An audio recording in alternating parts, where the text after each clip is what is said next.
Islamic banking से related है। तो हम इस पे रिवीजन करता हूँ इस टॉपिक जो कि आपके सामने नजर आ रहा है, मनी लैंडिंग बिजनेस। इससे पहले पहले जो हमने कवर किया था that was related to chapter number 2, and still this is also the part of chapter number 2, and we were discussing factors of production.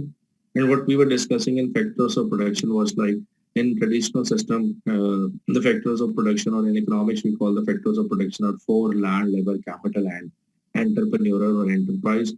And the conventional system says that पैसा सिर्फ उसी को मिलेगा, दौलत सिर्फ उसी के साथ शेयर की जाएगी जो है सिर्फ और सिर्फ उसको जनरेट करने में हिस्सेदार होंगे। तो हमने फिर पढ़ा लास्ट सेशन के अंदर कि जो कैपिटल लेके आएगा वो इंटरेस्ट कमा के ले जाएगा, जो लेबर होगा वो वेज ले जाएगा, जो लैंड का ऑनर होगा वो रेंट ले जाएगा, और बाकी जो बच जाएगा वो प्रॉफिट की शक्ल में एंटरप्रेन्योर का होगा। फिर हमने सोशलिस्टिक और कैपिटलिस्टिक इकोनॉमीज की बात की। कैपिटलिस्टिक इकोनॉमी में प्राइवेट प्रॉपर्टी का या प्राइवेट ओनरशिप का कॉन्सेप्ट होता है, आप प्राइवेट हैंड्स के अंदर इस प्रॉपर्टी को रख सकते हैं। और सोशलिज्म में आप लैंड और कैपिटल को सिर्फ और सिर्फ नेशन की मलकियत यानी स्टेट की मलकियत में लेके जा सकते हैं, प्राइवेट प्रॉपर्टी के तौर पर ट्रीट नहीं कर सकते। इस्लाम जो है वो थोड़ा सा डिफरेंट चलता है। इस्लाम जो है वो एंटरप्रेन्योर वाला फैक्टर को कमिट करता है। वो इस्लाम कहता है कि जो दौलत है उसके ऊपर दो तरह के लोगों का हक है।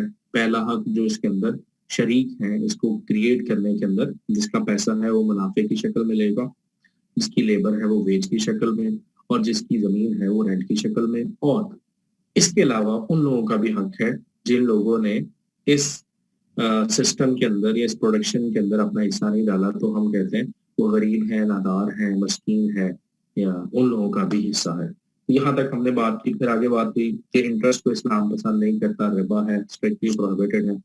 तो फिर कुछ टर्म्स एंड कंडीशंस के साथ कहा कि आप किस तरह पैसा उधार लेके कारोबार में हिस्सा ले सकते हैं। तो हमने मुशारका की बात की, मुदारबा की बात की। अब हमारे पास एक और तरीका है, एक और सिलसिला है जिसके जरिए हम कहते हैं कि मनी लैंडिंग बिजनेस। इस्लाम की नजर में मनी लैंडिंग का जो बिजनेस है वो क्या है। ट्रेडिशनल यानी नॉन इस्लामिक सोसाइटीज के अंदर अगर हम मनी लैंडिंग की बात करते हैं तो मनी लैंडिंग हमेशा फॉर प्रॉफिट होती है, और उस प्रॉफिट को आप अर्न करते हैं सिर्फ और सिर्फ इंटरेस्ट की फॉर्म के अंदर। और अगर एक शख्स जो क्रेडिटर है जिसने उधार दिया है वो डेटर की फाइनेंशियल सिचुएशन को नहीं देखता, उसका पर्पस और इंटरेस्ट पे है, चाहे डेटर उससे प्रॉफिट कमा रहा है या नहीं कमा रहा, तो हो क्या रहा है कि क्रेडिटर रिस्क शेयर नहीं करता, सारे का सारा रिस्क जो है वो डेटर शेयर करता है। अब प्रॉफिट हो या लॉस हो, क्रेडिटर को तो इंटरेस्ट मिलना ही मिलना है। तो इस तरह से इस्लाम इस सिलसिले पे बिलीव नहीं करता। ये ट्रेडिशनल सिस्टम है। इस्लाम क्या कहता है? इस्लाम कहता है कि creditor should get back only the principal. Clearly सिर्फ और सिर्फ आपको वापस क्या मिलेगा? प्रिंसिपल। इन शॉर्ट जो आपने उधार दिया हुआ है वही उधार आपको वापस मिलेगा। अब इस पॉइंट के ऊपर जरा हम डिस्कशन करते हैं और इसके ऊपर थोड़ी सी बहस करते हैं, और मुझे आपकी इनपुट चाहिए इस पूरे प्रोसेस के अंदर कि इस्लाम ने क्लियर कर दिया कि अगर आप किसी को उधार देते हैं तो वापस सिर्फ उधार ही लेंगे। अब मेरा आपसे सवाल ये है कि मैं अब न्यूट्रल होके बात करते हैं हम। तो सवाल ये था, मैं जो बात कर रहा था कि इस्लाम कहता है कि जितने आप पैसे देंगे उतने ही पैसे आप वापस लेंगे। मैं कहता हूँ आप मुझे 20 लाख रुपए उधार दें, 4 साल बाद मैं आपको 20 लाख के वापस करूंगा, क्योंकि इस्लाम के अंदर प्रिंसिपल है कि जो पैसे लिए जाएंगे वही वापस किए जाएंगे। तो मेरा आपसे एक सिंपल सवाल है, क्या आप मुझे 20 लाख रुपए देंगे उधार इन टर्म्स एंड कंडीशन पे कि 4 साल बाद आपको 20 लाख ही वापस मिलेंगे? नहीं सर।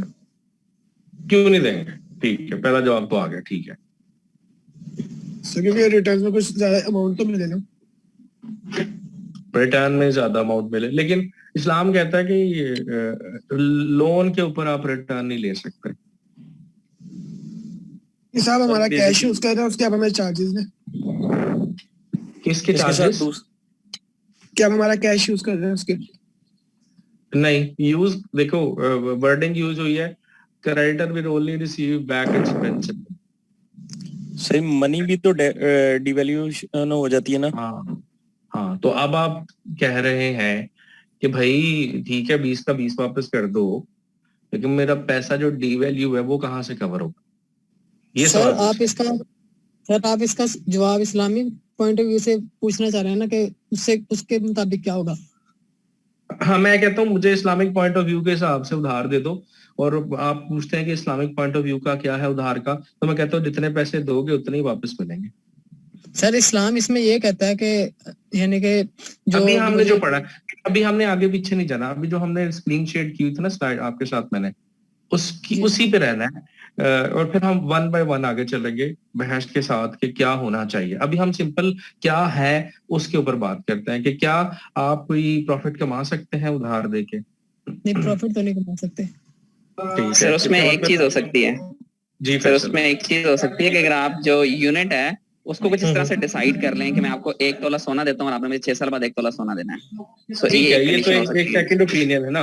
अभी हम न्यूमेरिकल वैल्यू पे बात कर रहे हैं सिंपल कि जी 20 लाख लिए हैं तो फिर वापस कितने पड़ने पड़ेंगे? 20,000 20 लाख ही 20 के 20 लाख। अगर हम नंबर्स पे जाते हैं तो नंबर्स पे तो कोई उधार नहीं देगा फिर। नहीं सर, 1 रुपया भी देगा सर, क्योंकि डीवैल्यू हो रही है। तो अब हम वापस चलते हैं, जब ये वर्सेस आई, जब कुरान की ये आयत जो है वो उतरी, तो उस जमाने में करेंसी क्या पेपर करेंसी थी? नो सर, उस वक्त क्या थे? मेटल्स। हाँ, मेटल्स थे, दिरहम और दिनार, सोने और चांदी की शक्ल में। तो क्या सोना और चांदी अपनी वैल्यू कम करते? सर वो सेम रहते हैं, सेम रहते हैं। पैसे के मुकाबले में तो होती है ना, जिस तरह नहीं, अब हम उस वक्त पैसा नहीं था ना, उस वक्त पैसा यही था, सोना और चांदी थी ना। हाँ, उस जमाने के हिसाब से डी वैल्यू नहीं होते थे, डी वैल्यू नहीं होते। तो अगर आप इस आयत को उस वैल्यू के हिसाब से देखो तो पैसे के ऊपर पैसा बनाने पे पाबंदी लगी हुई है। इन शॉर्ट वही रिबा वाला फैक्टर आ गया। क्या आप डिवैल्यूएशन तो उस वक्त भी सर डिवैल्यूएशन तो इस सेंस में होती थी सर कि जो मिसाल के तौर पे आप उस एक साल मतलब इस टाइम आपको मिल रही है एक चीज 1 दिनार की, 6 साल बाद वो शायद आपको 3 या 4 दिनार। देखिए वो आप चीज नहीं दे रहे थे, आप दिनार ले रहे थे और दिनार दे रहे थे। दिनार की इटसेल्फ अपनी वैल्यू है क्योंकि उसका वेट है, ठीक है जी सर। आप दिनार की अपनी वैल्यू, उसका एक वेट है। वो चीज की वैल्यू कम या ज्यादा सप्लाई और डिमांड की वजह से हो रही है, उसका दिनार के ऊपर कोई असर नहीं आ रहा। जी जी ठीक है, वो चीज की सप्लाई और डिमांड कम होने की वजह से आपने दिनार को चेंज कर दिया, यानी उसकी मॉनेटरी वैल्यू सेम रही, उसकी जो यूनिट वैल्यू है उसको आपने तब्दील कर दिया। सब मैं आता हूँ, अभी फैसल ने जो पॉइंट किया उसी के ऊपर बात करते हैं कि हम कहते हैं, लास्ट क्लास में भी डिस्कशन हुई थी कि हम कहते हैं कि इस्लाम कहता है एसेट को इन्वॉल्व कर दो। मैं मौलाना साहब के पास जाता हूँ जिन्होंने MBA नहीं किया हुआ और मस्जिद के इमाम है, बहुत पढ़े लिखे हैं, मैं उनसे कहता जी टाइम वैल्यू ऑफ मनी, वो आगे से मुझे क्या जवाब देंगे? अगर तो वो तहम्मुल वाले और समझदार किस्म के आलिम दीन है जो कि बहुत ज्यादा तादाद में अवेलेबल है हमारे पास पढ़े लिखे लोग, तो कहेंगे मुझे इसके बारे में इल्म नहीं। ऐसे ही होगा। अगर तो वो किसी आप मस्जिद के अपने लाहौर से बाहर निकल के किसी आलिम की बजाय किसी हम घर के मोहल्ले की मस्जिद में चले जाएंगे तो कहेगा ये तो यहूदियों का कॉन्सेप्ट है, तुम तो काफिर हो। ठीक है, 2 मिनट लगने हैं आपका इस्लाम को पढ़ने में। बहरहाल हर तरह की चीजों का हम डिस्कस करते हैं। तो पॉइंट ओवर हियर इज कि जो रिलीजन के स्टूडेंट्स हैं उनको टाइम वैल्यू का नहीं पता, वो इस चीज को आंसर नहीं कर पाएंगे। वो कहेंगे नहीं जी नहीं, सर दर्द उठाना, आप पैसे के ऊपर पैसा नहीं कमा सकते, ये हराम है और हराम है। मुफ्ती कभी बन जाना फिर सबने। ठीक है, अब होगा क्या? अब इसका हल निकालते हैं जो रिसर्चर्स कर रहे हैं इस्लामिक बैंकिंग के अंदर। हम कहते हैं एसेट को इन्वॉल्व कर लेते हैं। आपको 20 लाख चाहिए, मैं बजाय इसके कि आपको 20 लाख दूं, आज चलते हैं मार्केट में और डिसाइड करते हैं, देखते हैं 20 लाख का कितना सोना आ रहा है, और मैं कहता हूं मैं आपको 20 लाख का सोना दे रहा हूं और आप क्या करें, इसको मार्केट में बेच के 20 लाख ले लें। और आज से 4 साल बाद आप मुझे 20 लाख की बजाय मुझे सोना देंगे, क्योंकि मैंने आपको क्या दिया है? सोना। और आप मुझे क्या रिटर्न करेंगे? सोना। क्या ये चीज हराम है? नो सर, हलाल है। हलाल है सर। अब इसके अंदर टाइम वैल्यू एडजस्ट हुई? जी सर, हो गई। कम क्वांटिटी भी मतलब चेंज होगी। ठीक हो गया, ठीक हो गया, क्लियर हो गया। तो this is one of the way of Islamic banking कि आप वही काम जो इंटरेस्ट को द बेस बना के करते हैं, उसकी बेस को चेंज करके हलाल कर देते हैं। इस्लामिक बैंकिंग इन मोड्स के ऊपर काम कर रही है, और इस तरह के वो हीले, जिसे हम इस्लाम में कहते हैं या उर्दू में कहते हैं, हीले ढूंढ रही है कि जिसके जरिए हमारी मौजूदा जरूरियात जो है वो पूरी भी हो जाए, और उसके साथ साथ हराम वाला फैक्टर भी अंदर से निकल जाए। अब एक और सवाल मैं दूसरी क्लास में भी पढ़ रहा था या पढ़ा रहा था, तो वहां पे सवाल आया कि अगर सोने की कीमत कम हो जाए तो? आज आपने जब सोना दिया उसको 20 तोले का, तो वो 1 लाख सर का था। जब फिर भी 4 साल क्वांटिटी चेंज नहीं हो रही सर। क्वांटिटी चेंज नहीं हो रही, लेकिन मेरा सवाल ये है कि हमने पैसे की वैल्यू को सेव करने के लिए तोले को इन्वॉल्व किया। तो आज 1 लाख वाला तोला आज से 4 साल बाद 80,000 रुपए का तोला हो जाता है, तो क्या हुआ? नुकसान हुआ, फायदा हुआ? फायदा होगा। नुकसान। किसको फायदा हुआ, किसको नुकसान हुआ? सर जिसको आपने उधार दिया था उसको तो फायदा हुआ है, और जब आपको रिटर्न मिला तो आपको नुकसान हुआ। हाँ, दिखने में ऐसे लग रहा है, लेकिन रियलिटी ये नहीं है। ठीक है, रियलिटी क्या है? अब हम फाइनेंस को थोड़ा इन्वॉल्व करते हैं। देखो, अगर सोने की कीमत 80,000 रुपए हुई है, तो इसकी वजह क्या हो सकती है? सर जो करेंसी में पैसे की वैल्यू बढ़ गई है सर। पैसे की वैल्यू बढ़ गई है, राइट आंसर। तो इसका मतलब क्या हुआ कि आज का 1 लाख रुपया आज के 4 साल के बाद के 80,000 के क्या हुआ? बराबर बराबर हुआ। तो इन शॉर्ट नुकसान नहीं नहीं हुआ, हुआ। नहीं हुआ। So this is the benefit, this is the beauty. When you involve an asset which actually floats with the value of the currency, तो चाहे वो appreciate हो चाहे वो depreciate हो, वो दोनों फैक्टर्स को अपने अंदर क्या करेगा? एब्जॉर्ब कर देगा, और देने वाला और लेने वाला दोनों सिचुएशंस के अंदर क्या रहेंगे? सिक्योर्ड रहेंगे। I hope so things are clear now. जी, यहाँ तक कोई सवाल किसी का? सर जी वालेकुम अस्सलाम। अच्छा सर, यही लेन देन जो है अगर ये लैंड की शक्ल में करनी है जाए और पाकिस्तान में कोई तो भी लैंड ही देखिए, हाँ करनी है। ठीक है, आपका गुड सवाल, गुड क्वेश्चन। कोई भी एसेट इन्वॉल्व कर रहा है, this is dependent upon buyer and seller कि वो किस चीज के ऊपर बेस करना चाह रहे हैं। क्योंकि अगर आप रुपए को इंटरेस्ट इन्वॉल्व करके उसकी डी वैल्यू को कंट्रोल करेंगे तो वो हराम हो जाएगा, और अगर आप रुपए को उसकी डिवैल्यूएशन किसी गोल्ड, सिल्वर, प्रॉपर्टी, कोई जानवर, इस तरह की चीजों को इन्वॉल्व करके कर देता है, तो उसके ऊपर कोई मनाही नहीं है। गोल्ड इस वजह से सिक्योर्ड होता है, उसकी वजह यह है कि देखिए गोल्ड की जो क्वांटिटी है वो जनरली कांस्टेंट रहती है, क्योंकि आप उसको प्रोड्यूस नहीं कर सकते। हाँ, लोग ढूंढते हैं, आप नेशनल ज्योग्राफिक के ऊपर देखते हैं, मुख्तलिफ जगहों से वो गोल्ड को ढूंढते हैं, लेकिन वो किलो के हिसाब से भी नहीं निकलता, और अगर निकलता भी है तो 1 किलो का पूरी दुनिया के गोल्ड के प्रोडक्शन के ऊपर कोई इफेक्ट नहीं होता। तो होता क्या है, वो अपनी क्वांटिटी को कांस्टेंट रखता है।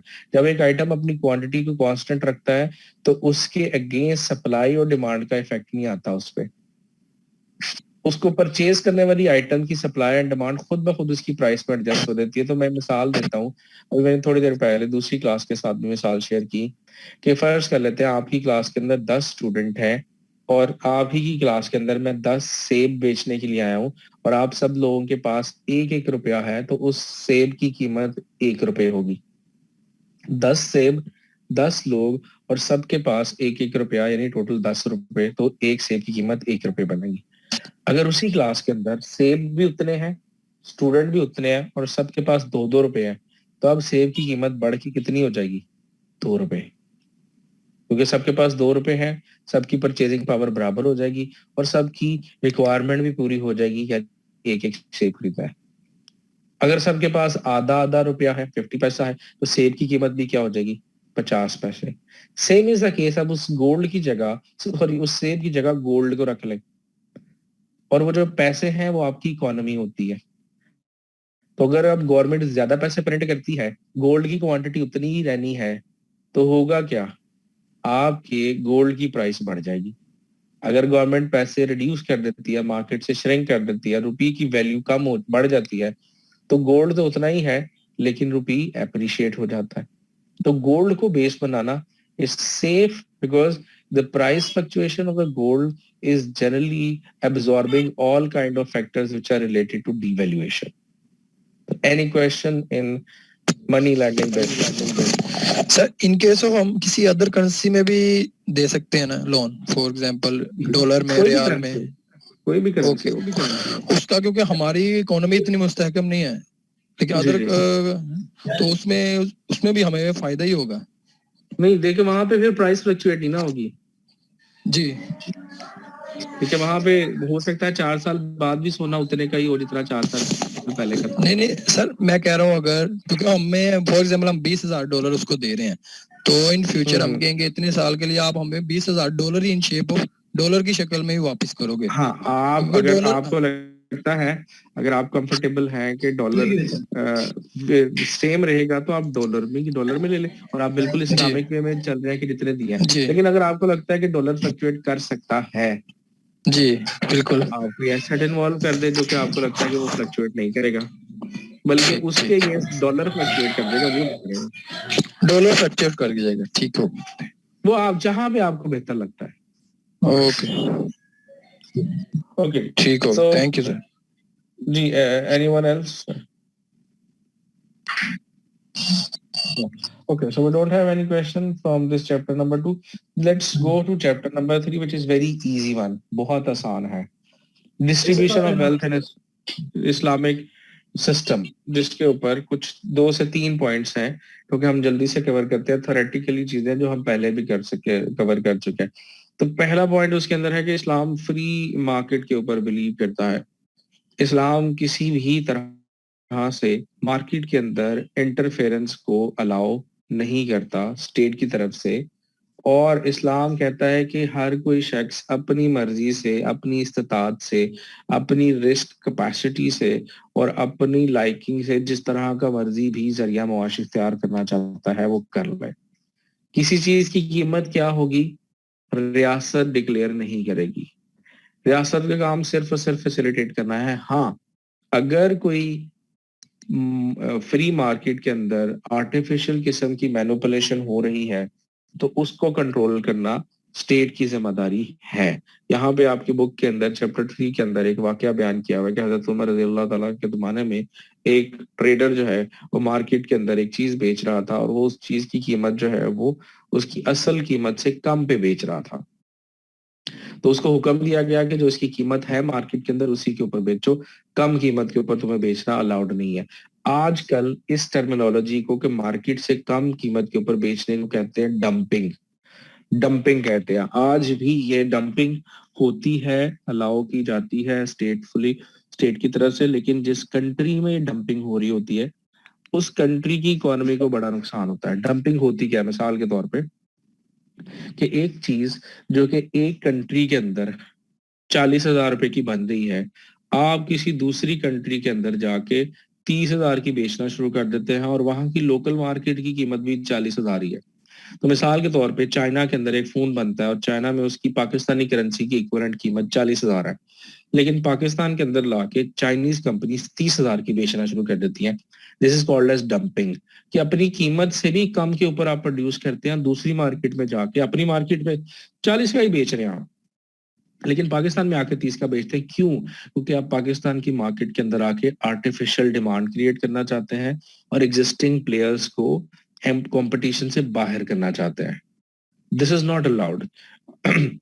जब डोनाल्ड ट्रंप आया तो उससे पहले चाइनीज जो थे वो अमेरिका की स्टील इंडस्ट्री को डंप कर रहे थे। जो है ना कूड़े में फेंक रहे थे। That is why the word technically is being used as dumping over here. तो फिर क्या होता है कि जब आपको पता चल जाता है कि डंपिंग हो रही है किसी भी आइटम की, तो स्टेट्स जो होती हैं, जो होस्ट कंट्री होती है जिसकी मार्केट को आप खराब कर रहे हैं, वो ड्यूटीज लगा रहे थे, जिसे हम कहते हैं dumping duty, anti dumping duty. तो डोनाल्ड ट्रंप ने आके तकरीबन 25% एंटी डंपिंग ड्यूटी लगा दी थी स्टील आइटम्स के ऊपर, जो कि चाइना से इम्पोर्ट। उसकी वजह से क्या हुआ कि चाइनीज इम्पोर्टेड स्टील 25% महंगा हो गया, लोकल स्टील जो है वो सस्ता हो गया, और लोकल बिजनेस जो है वो स्टार्ट हो गया। तो इस्लाम कहता है कि आर्टिफिशियल इंटरफेरेंस हम नहीं अलाउ करेंगे। बाकी किसी चीज की क्या कीमत होनी चाहिए वो सप्लाई एंड डिमांड की फोर्सेस डिसाइड करेंगी, हाँ, लेकिन आप एथिकल ग्राउंड्स को भी अपने जहन में रखें। अगेन, प्रॉफिट की सीलिंग डिसाइड नहीं की कि 2 गुना 4 गुना 5 गुना इतना ले सकते हैं, इससे ज्यादा नहीं, फ्री किया। लेकिन वहां कहीं पे भी आपके ईमान की टेस्टिंग के लिए वर्ड यूज कर दिया कि आप इखलाकियात को दरमियान में रखिएगा, एथिकल वैल्यूज को। ये पहला कॉन्सेप्ट है फ्री इकोनॉमी का, फ्री मार्केट का, या डिस्ट्रीब्यूशन ऑफ वेल्थ का। Then the second thing is in which Islam is saying कि वही राइट किसका है वेल्थ के ऊपर।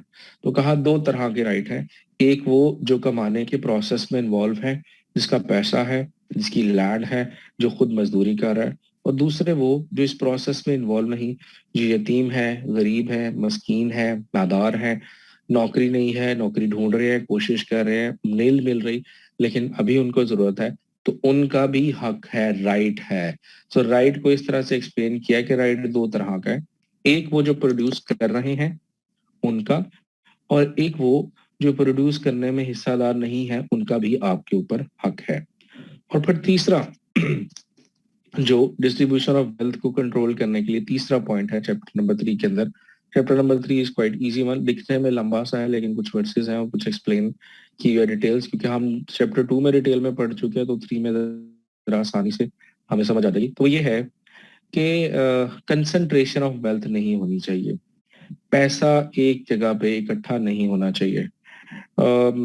आप और मैं, हम दोनों जो है इंसान है, और इंसानी फितरत है जहाँ पे लाइकिंग, डिसलाइकिंग, हसद, सारी चीजें एक फिनोमेना है, अल्लाह ताला की जाते हैं, इंसान की पर्सनालिटी के अंदर दिया है। तो मैं अगर बात करूं मलिक रियाज की, तो उसके पास कितने पैसे होंगे? खरबों रुपए तो होंगे, क्यों जी, इतने हैं? कोई अंदाजन कोई एक शख्स जरा मुझे सपोर्ट करेगा साथ में, because I need to ask questions. Sir खरबों से भी ज्यादा ही होंगे। चलो जी, खरबों रुपए हो गए। 425 अरब का तो खाली फाइन पे करना है कराची की उस जमीन का जो कि आर्मी को दी गई, और आर्मी ने आगे से बैरिया टाउन को बेच दी, और बैरिया टाउन वालों ने उनको अंदरूने सिंध जाके कोई और जमीन खरीद के दे दी, और सुप्रीम कोर्ट ने भी उसको ग्रीन चिट दे दी कि हाँ ठीक है, चलो यार तुसी फाइन जमा करा दो 425 अरब रुपए का, और वो 7 सालों में आपने जमा करवाना है, 1 साल में नहीं। तो वो 425 अरब रुपए क्या है? कुछ भी नहीं है। इतने पैसे तो उन्होंने कोई फाइन ही करके ऊपर से इकट्ठे कर लेने हैं 7 सालों में। बहरहाल, तो मलिक रियाज के पास बहुत सारे पैसे हैं, कितने की जरूरत होती होगी उससे? सवाल ये है, उसकी जात को या उसकी फैमिली को। जी अतीक। और जरूरत से ज्यादा ही उनके पास तो पैसा है सर जी। जरूरत कितनी होगी? हाँ। जो डेली रूटीन्स की होती हैं वही होती हैं। खाना पीना तो उसने वही है ना, खाना और पीना क्या ही है, खाना पीना और लग्जरी आइटम खा लेगा, और क्या हो जाएगा लग्जरी। हाँ, और यही है गाड़ी सर। की हेलीकॉप्टर है गाड़ी उसके पास, हेलीकॉप्टर है, उसके पास, बिल्कुल कितना बड़ा घर बिल्कुल सर। बना लेगा। तो इन शॉर्ट वो जो कुछ कर भी ले तो फिर भी उसकी इस्तात से ज्यादा है। इस हिसाब से ज्यादा, बिल्कुल सर। कंसंट्रेशन ऑफ वेल्थ के कॉन्सेप्ट पे आते हैं कि उसके पास जो एक्सेस पैसा उसको क्या फायदा है। ये ठीक, मेरा आपसे सवाल ही है कि जो मलिक रियाज के पास वो पैसा जो इस्तेमाल में नहीं है लेकिन कमा लिया हुआ है, उसका उस पैसे से क्या फायदा हो सकता है? उसका उस पैसे से इसका क्या आंसर दे सकते हैं सर? कोई फायदा नहीं है, क्योंकि जितना उसको फायदा है वो इस्तेमाल कर रहा है। जो एक्स्ट्रा पैसे कमा लिए हैं, हाँ, वो तो कोई फायदा नहीं दे। तो अगर वो पैसे किसी और के पास होते तो क्या उन लोगों को फायदा होता? बिल्कुल सर, वो किसी बिजनेस कर सकते हैं, ठीक है, अपनी रोजमर्रा की जो जरूरियात हैं वो पूरी कर सकते हैं। बिल्कुल। सो इन शॉर्ट हो क्या रहा है, पॉइंट पे आते हैं, जो पॉइंट मैं समझाने की कोशिश कर रहा था कि कंसंट्रेशन ऑफ वेल्थ। कंसंट्रेशन का मतलब है एक जगह ज्यादा तादाद में होना। सर बिल्कुल मलिक सर। रियाज के पास या ऐसे लोगों के पास या ऐसी कंपनीज के पास अगर पैसा ज्यादा हो जाता है तो वो एक्सेस पैसा किसी के फायदे में नहीं आता। ये right this is what right. इस्लाम जो है वो इसी चीज के ऊपर बात करता है कि कंसंट्रेशन ऑफ वेल्थ नहीं होना चाहिए। आपको पैसा जो है वो अपने पास भी रखना चाहिए और उसके साथ साथ उस पैसे को आप डिस्ट्रीब्यूट भी करते हैं। और कुछ ऐसे मामला आता है जहां पे इस्लाम ने कहा कि इसकी मालिक कोई हो ही नहीं सकता। कह दिया जी जंगली जानवर जिसने पकड़ लिया उसका। कोई परिंदा उड़ के आया दरख्त के ऊपर, आपने पकड़ लिया, आपका। दरिया से मछली निकाली है, आपने शिकार किया है, आपकी।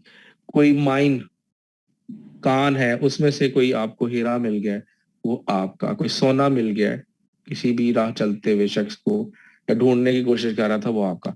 तो कंसंट्रेशन के फैक्ट को खत्म किया कि सारी चीजों का मालिक किसी को नहीं बनाया या मलकियत के सारे राइट्स डिवाइड नहीं किए। यदि आप अगर आज गवर्नमेंट जो है या सॉरी जो आपकी लॉज इस तरह के हो जी कि सूरज की रोशनी के ऊपर भी मलकियत होगी, इसके भी हम राइट्स भेज देते हैं।